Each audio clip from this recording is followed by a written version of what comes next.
मेरे प्यारे बच्चों नमस्कार। तो शुरू करते हैं इस क्लास को। और इस क्लास में प्रश्नावली 10.1 के उदाहरण हल करवाएंगे।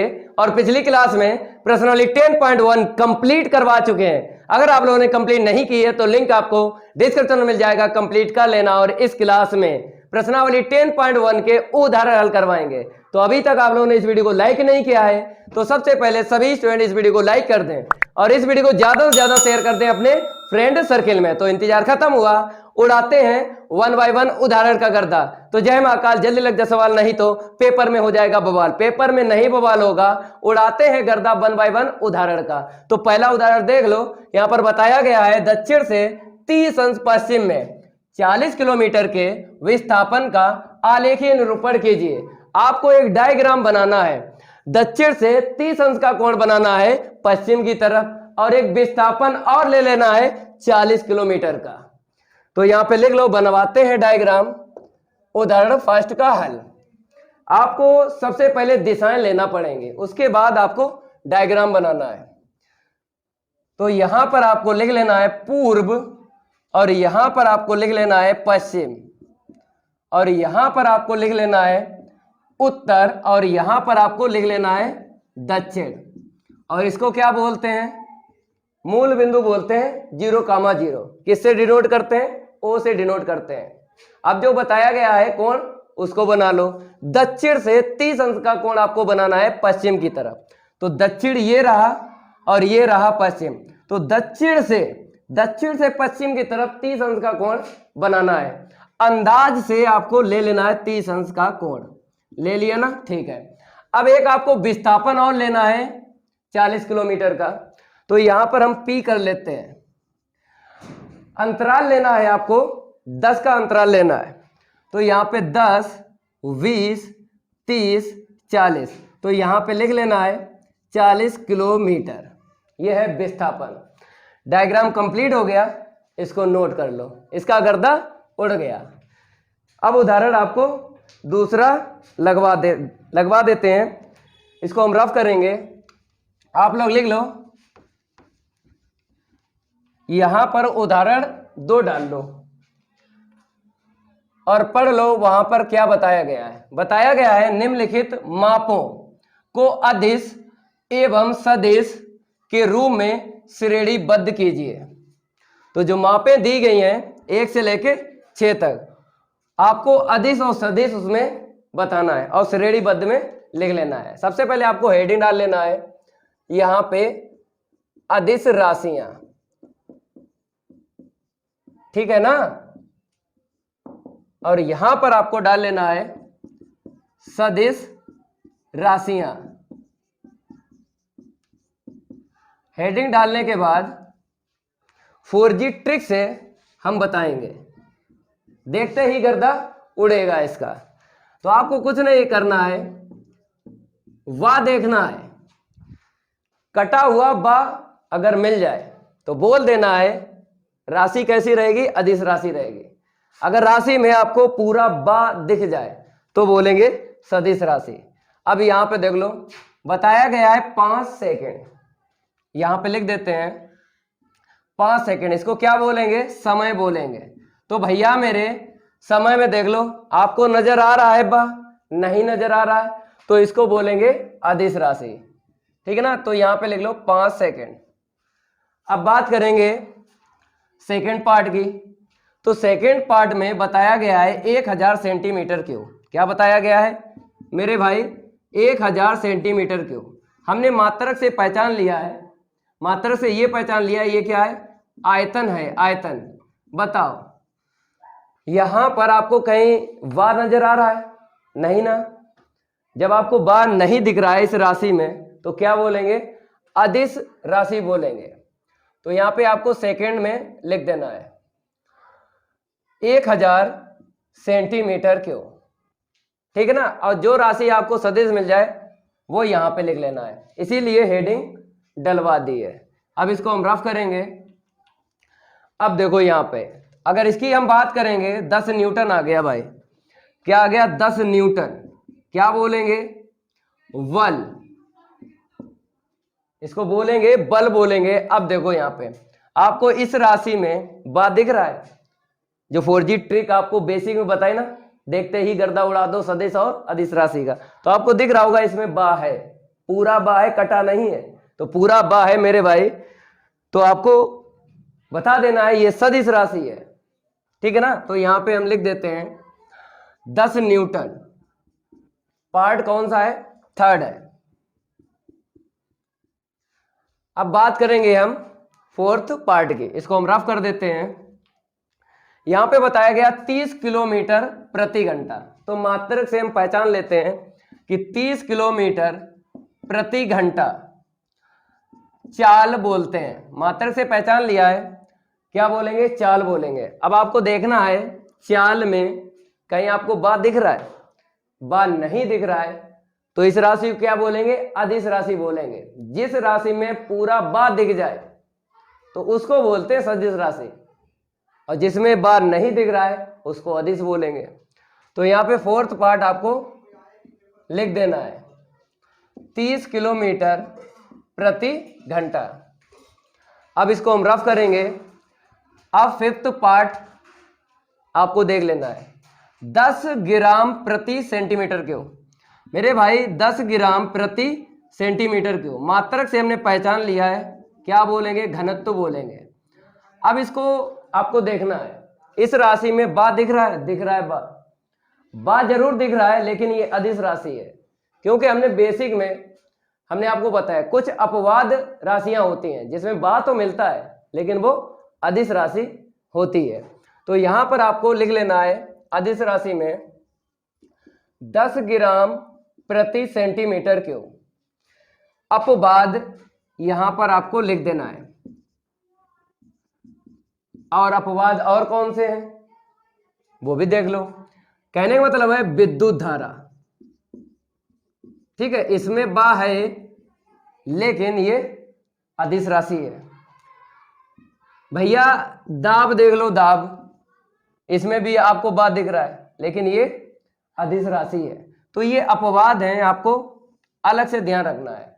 इसके अलावा कहीं आपको वा दिख जाए राशि में तो आप बोल देना है सदिश राशि, ठीक है। ये अपवाद होते हैं, ये अलग से आपको तैयार करना पड़ेंगे। अब देख लो 6 पार्ट देख लो। यहाँ पे भैया यहाँ पर बताया गया है 20 मीटर प्रति सेकेंड उत्तर की ओर। तो भाई मेरे समझा तो देते हैं, बाद में आप बता देना। उत्तर की ओर क्या बोला है उसने? उत्तर की ओर बोला है। आपको ध्यान देना है, रटना नहीं है, समझना है, समझाएंगे आपको। देखो यहां से यहां तक ये तो आपको पता है ये परिमाण है, ठीक है, परिमाण। और यहां से यहां तक अगर बात करें ये दिशा दी गई है। तो मेरे भैया परिमाण और प्लस दिशा जब मिल जाती है तो उस राशि को क्या बोलते हैं? सदिश बोलते हैं ना। केवल और केवल परिमाण अदिश राशि में मिलता है। जब आपको राशि में परिमाण और दिशा दोनों मिल जाती हैं तब उसको बोलेंगे हम सदिश राशि। तो यहां पर आपको लिख लेना है 6 पार्ट। हेडिंग तो पढ़ी है ना, दिक्कत किस बात की है? 20 मीटर प्रति सेकंड उत्तर की ओर, ठीक है ना। ये कंप्लीट हो गया, इसको हम रफ कर देते हैं। अब आपको नोट कर लेना है, इसको हम रफ करेंगे। अब प्रश्न नंबर 3 की बात करेंगे। वाइट डायग्राम दिया गया है प्रश्न नंबर 3 में। यहां पे जो चल रहे हैं मेरे भाई उदाहरण चल रहे हैं, ठीक है। उदाहरण 3 आपको यहां पे लिख लेना है पहले और डायग्राम बना लो, फिर देखेंगे हम कि इसमें क्या क्या कहा गया है। पहले डायग्राम बना लेते हैं। ये ऐसे करके आपको खींच लेना है एक रेखा, ठीक है। फिर यहां से बताया गया है इसके समांतर, ये इसके समांतर ही है, ठीक है। अब तीर आपको लगाना जरूरी है क्योंकि तीर से ही यहाँ पे खेल है। तीर जरूर ध्यान से आपको देखना है, ठीक है ना। यहाँ पर वेक्टर ए दिया गया है और यहाँ पर 2 लकीरें कर लेना है, वेक्टर वी दिया गया है। यहाँ पर 1 लकीर कर लेना है, वेक्टर सी दिया गया है। यहाँ पे 2 लकीरें कर लेना है, वेक्टर डी दिया गया है, ठीक है ना। तीर आपको लगा लेना है। अब देखो आकृति दे दी गई है, हमने बना ली। कौन से सदिश? सबसे पहले यहाँ पे बताया है संरेख है, संरेख सदिश इसमें ढूंढ लेना है। देखो भाई 4 ही हैं, 1 2 3 4, इन्हीं को खेलना है। तो हमने आपको बेसिक बताया था कि समांतर की परिभाषा, और जब प्रश्नावली 10.1 के प्रश्न हल करवा रहे थे हमने आपको यही बताया है, संरेख का मतलब समांतर, वेक्टर में संरेख का मतलब समांतर भी होता है, ठीक है ना। चाहे समांतर पूछ ले चाहे संरेख पूछ ले, एक ही बात होती है। अब आपको समांतर देख लेना है, समांतर सदिश, उन्हीं को बोलेंगे संरेख, ठीक है ना। पहले यहाँ पे हम लिख देते हैं, फिर उसके बाद लिखवा देते हैं संरेख सदिश। चलो भैया हेडिंग डाल लो पहले, संरेख सदिश हेडिंग डाल ली ना। चलो भैया समांतर देख लो, समांतर एक ये आपको दिख रहा है सदिश, ठीक है ना, ये रेखा दिख रही है, इसके समांतर एक ये है, इसके समांतर एक ये है। समांतर देखना है, इतना ध्यान रखना है, क्योंकि इसकी जो दिशा है, इसकी जो दिशा है वो एक ही तरफ है ऊपर की ओर, लेकिन इसकी जो दिशा है, ये तीर देख लो, तीर बताता है दिशा, तो इसकी जो दिशा है नीचे, विपरीत दिशा इसकी है, और इन दोनों की सेम दिशा है ऊपर की ओर। दिशा नहीं देखना है विपरीत हो या ना हो, आपको समांतर देखना है। ये इसके समांतर है, ये इसके समांतर है, तो ए सी डी ये वेक्टर क्या है? संरेख है। तो यहां पे लिख देना है ए कामा सी और डी। कमेंट जरूर करना अगर आपको ये समझ में आते हैं जब हम समझाते हैं, और नहीं समझ में आते हैं फिर भी कमेंट करके जरूर बताना है। बेसिक जिस बच्चे ने कंप्लीट किया, हम ये वादा करते हैं उससे कि वो गर्दा उड़ा सकता है प्रश्नों का और उदाहरण का। इसीलिए बोलते हैं जय महाकाल, जल्दी से लग जा सवाल, नहीं तो पेपर में हो जाएगा बवाल। पेपर में नहीं बवाल होगा, उड़ाते हैं गर्दा भाई। देख लो यहां पे बोला है समान, भैया समान सदिश हेडिंग डाल लो पहले। समान का खेल हम आपको बता रहे हैं, ठीक है ना। इसको हम रफ करेंगे। संरेख का मतलब होता है समांतर, आपने सदिश लिख लिए। अब बात आती है भाई समान। भैया मेरे हमने आपको परिभाषा लिखाई समान सदिश की। समान सदिश में क्या होता है? परिमाण और प्लस दिशा, ये आपको दोनों देखना है, परिमाण और दिशा। परिमाण का मतलब आपको बताते हैं, पहले डायग्राम में क्या बताते हैं? परिमाण। भैया मेरे लंबाई देख लो, इसको बोलते हैं परिमाण। लंबाई देख लो बराबर ही बैठेगी, यहां से यहां तक ये और यहां से यहां तक, इसकी लंबाई देख लो यहां पे, इसको बोलेंगे परिमाण। तो इतना आपको समझ में आ गया, ए सी और डी, और ये भी क्या है? लंबाई है, ये भी ले लेते हैं, ठीक है। परिमाण समझ में आ गया, लेकिन अब दिशा देखना है भाई, दिशा। परिमाण तो समझ में आ गया ना, लंबाई यहां देख ली, अब दिशा देखना है। दिशा समान होना चाहिए, विपरीत नहीं लेंगे। तो इस सदिश की ऊपर दिशा है और इस सदिश की ऊपर दिशा है, तो और इस सदिश की यहां से देखो ये वेक्टर डी है, इस सदिश की विपरीत दिशा है। तो आपको दिशा विपरीत नहीं देखना है, सेम दिशा देखना है, एक ही तरफ। तो ये भी ऊपर की तरफ इसकी दिशा है और सी वेक्टर की भी ऊपर की दिशा है। तो परिमाण बराबर हैं और दिशा भी समान दिख रही है, तो वेक्टर ए व वेक्टर सी क्या होंगे? समान सदिश होंगे। ये नहीं लेना है क्योंकि इसकी दिशा विपरीत है भैया, नीचे की ओर है, ठीक है, तभी हमने इसको डी को छोड़ दिया। और इसकी दिशा तो आप जानते ही हो, ये तो लेट गया भाई, ये जरूर खड़े खड़े थे तो हमने ध्यान दिया, लेटे भाई पे क्या ध्यान दे, वो तो अलग सिस्टम है उसका भाई, ठीक है। अब सहे अदिश आ जाओ, यहां पर सहे अदिश, ठीक है, आदिम होगा भाई, आदिम होगा, सहे आदिम परिभाषा लिखाए थे, ठीक है ना। देख लेना बुक में, अदिश नहीं होगा, ठीक है, आदिम होगा। इसको हम रफ करेंगे। अब देखो सहे आदिम सदिश, यहां पे आदिम कर लेना। सहे आदिम की हमने परिभाषा आपको बताई थी बेसिक में, क्या बताई थी?